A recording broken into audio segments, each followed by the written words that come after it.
नमस्कार, बहुत स्वागत है आपका। आप देख रहे हैं विजनरी और मैं आपके साथ स्वाति पांडे। इस वक्त मैं बलिया नगर में मौजूद हूं और हमारे साथ बात करने के लिए बलिया बीजेपी के कैंडिडेट दयाशंकर सिंह जी मौजूद हैं, जो कि लखनऊ यूनिवर्सिटी के स्टूडेंट यूनियन के प्रेसिडेंट और जनरल सेक्रेटरी भी रह चुके हैं। तो सर, सबसे पहले बहुत स्वागत है आपका हमारे चैनल पर। जी धन्यवाद जी, तो बलिया नगर से इस बार भाजपा ने दयाशंकर सिंह जी पे भरोसा जताया है, तो अब बलिया की जो जनता है वो आप पे कितना सपोर्ट मिलता है आपको दिख रहा है?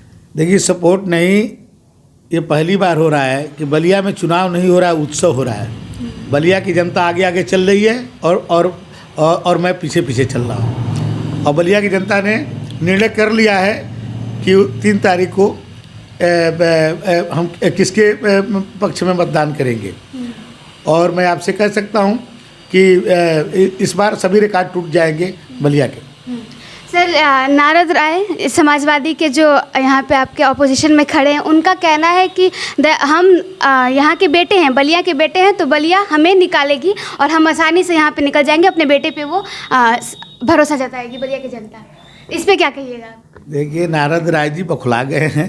वो हर उलूल जुलूल बातें कर रहे हैं, कभी प्रधानमंत्री जी के बारे में, कभी जोगी जी के बारे में, कभी चंद्रशेखर जी के बारे में। और अभी अपनी ही पार्टी के नेता, एक वीडियो मैंने देखा कि अपनी ही पार्टी के नेता को किस तरह के अभद्र भाषा का प्रयोग कर रहे हैं। जो उनके पार्टी के एक वरिष्ठ नेता थे, जो पिछली बार चुनाव भी लड़ चुके थे, उनके बारे में उनकी एक वीडियो मैंने देखा, अभद्र टिप्पणी कर रहे हैं। तो वो किसी के बारे में क्या कहते हैं, वो क्योंकि वो एक तरह से बौखला गए हैं, अपने हार स्वीकार कर लिए हैं। सर, अमित शाह जी ने कहा है कि अब की 300 पार, तो यहाँ ये कितना दूर तक जाएगा? देखिए, भारतीय जनता पार्टी पिछले बार से ज़्यादा सीट पाएगी। पिछली बार हम लोग 325 पाए थे, इस बार 325 से ज़्यादा पाएंगे। 350 के आसपास हम लोग सीटें पाएंगे। पूर्वांचल के अगर हम बात करें तो सबसे बड़ी टक्कर आपको कौन देने के लिए, आपको किससे कंपटीशन दिख रहा है पूर्वांचल में? देखिए, पूर्वांचल में जो माननीय जोगी जी और मोदी जी ने काम किया है ना, आज जनता जो है आगे आगे चल रही है, हम लोग पीछे पीछे चल रहे हैं। जो आप ये बताइए, कोरोना काल में कोई कभी आप सुनिए कि लोग काम, उनका रोजगार बंद हो गया, नौकरी पर नहीं गए, और उनके यहाँ एक बार नहीं 2-2 बार राशन पहुँचाया गया। मैंने कभी कोई गरीब नहीं होगा जिसके घर में एक दिन भी उसका चूल्हा न जला हो। तो खाने से लेकर के और स्वास्थ्य से लेकर के हर तरह की किसी ने चिंता किया तो उसका नाम है नरेंद्र मोदी। गैस के चूल्हा से लेकर के, घर में शौचालय से लेकर के, और अस्पताल में इलाज से लेकर के कि कोई बड़ी से बड़ी भी बीमारी हो जाए तो 5 लाख रुपया तक का जो है आयुष्मान जो भारत का कार्ड बना है उसके माध्यम से। तो इस तरह का प्रधानमंत्री कोरोना काल में पूरी दुनिया में, मैंने जो सबसे कम रसिया के अंदर उसकी वैक्सीन है 2300 रुपये की पूरी दुनिया में। तो मान लीजिए कि जिसके घर में 4 प्राणी हो, मिनिमम 4 प्राणी तो हो ही सकते, 2 बच्चे तो वो, तो आप ये बताइए कि 2 डबल डोज लगाया जाएगा तो 5000 रुपया लगेगा। तो एक गरीब आदमी को, अपने एक छोटा परिवार भी है, तो 20,000 रुपया उसको वैक्सीन के लिए लगेगा। लेकिन मोदी जी ने भारत के सभी नागरिकों को उन्होंने मैंने मुफ्त में कोरोना का टीका लगा करके उनको सुरक्षित रखने का काम किया।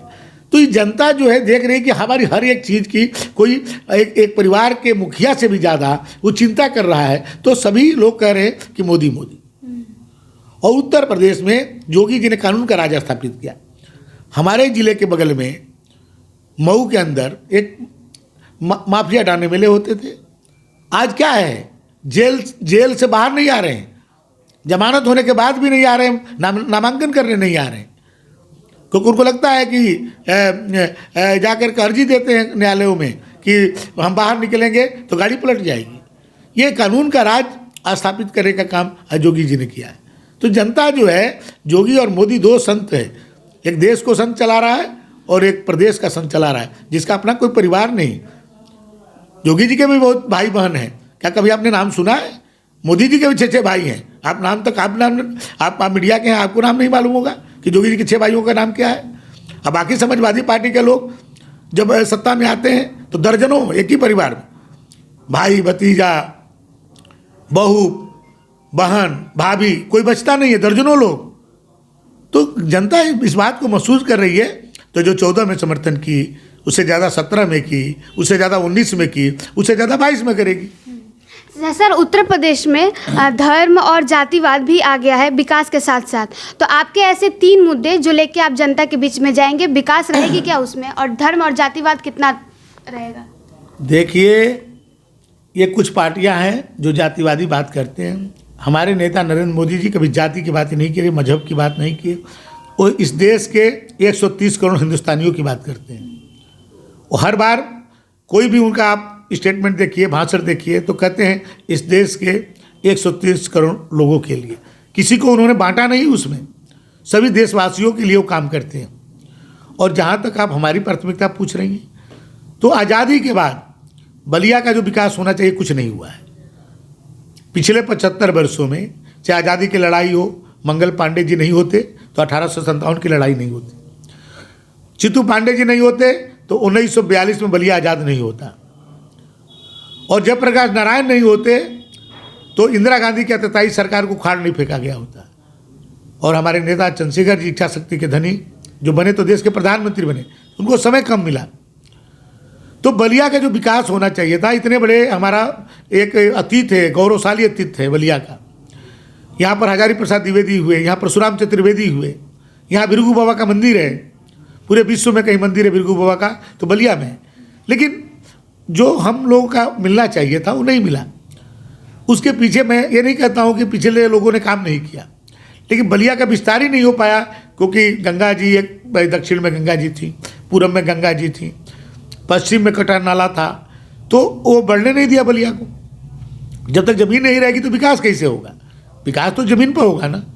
तो हमने सोचा है कि फेफना से लेकर के और हल्दी तक एक रिंग बंधा हो, जो बाईपास का भी काम करे, 4 लेन हो, तो हज़ारों हेक्टेयर ज़मीन जो हमारे किसानों की ज़मीन है, जो गंगा में डूब जाता है, वो ज़मीन जो कौड़ियों के दाम है वो सोना बन जाएगा। और बलिया का विस्तार 4 किलोमीटर और गंगा की तरफ हो जाएगा।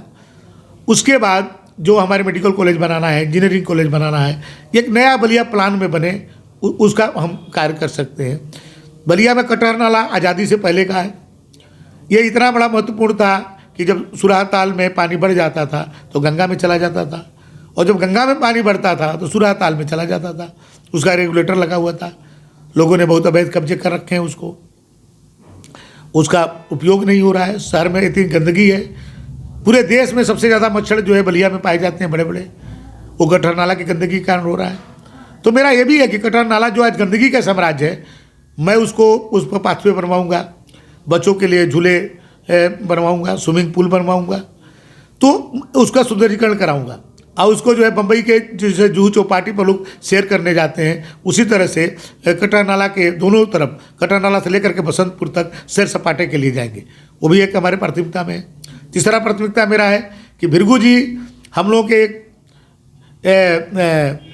अभिमान है। भृगु जी बलिया के कोई भी लोग चाहे देश में रहते हैं विदेश में रहते हैं, 4 की संख्या में भी होते हैं, तो जब उनके कोई खुशी होती है, उत्साह होता है, तो भृगु बाबा की जय बोलते हैं, पहचान हो जाती है कि बलिया के लोग हैं। तो भृगु बाबा के एकमात्र मंदिर बलिया में है। तो हम ये चाहते हैं कि ये भी जिस तरह से भाई अयोध्या में राम का मंदिर बहुत भव्य बन रहा है, काशी में माननीय मोदी जी ने काशी कॉरिडोर बनाया, तो बलिया में भी भृगु बाबा का एक विशाल मंदिर बनना चाहिए जो विश्वव्यापी हो। उनके चीज़ों से जो उन्होंने, उनका आध्यात्मिक ताकत थी, उसको लोग समझें, जानें कि भाई आकर के यहाँ विश्व भर से लोग आवें, उनका दर्शन करें, एक भव्य मंदिर बने। यहाँ पर भाई बच्चों को रोज़गार के लिए अवसर नहीं है, कोई कल कारखाना नहीं है। एक चीनी मिल था वो भी बंद हो गया, कताई मिल था वो भी बंद हो गया।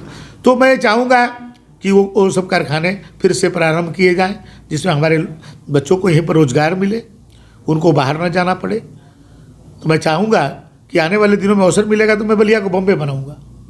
धन्यवाद सर, आपने कीमती वक्त दिया। और हमारे साथ है दयाशंकर सिंह जी। तो उम्मीद है कि आपको वीडियो बहुत पसंद आया हो। अगर वीडियो पसंद आया हो तो वीडियो को लाइक शेयर ज़रूर करिएगा और हमारे चैनल को सब्सक्राइब कर दीजिएगा अगर अभी तक आपने सब्सक्राइब नहीं किया है तो। धन्यवाद।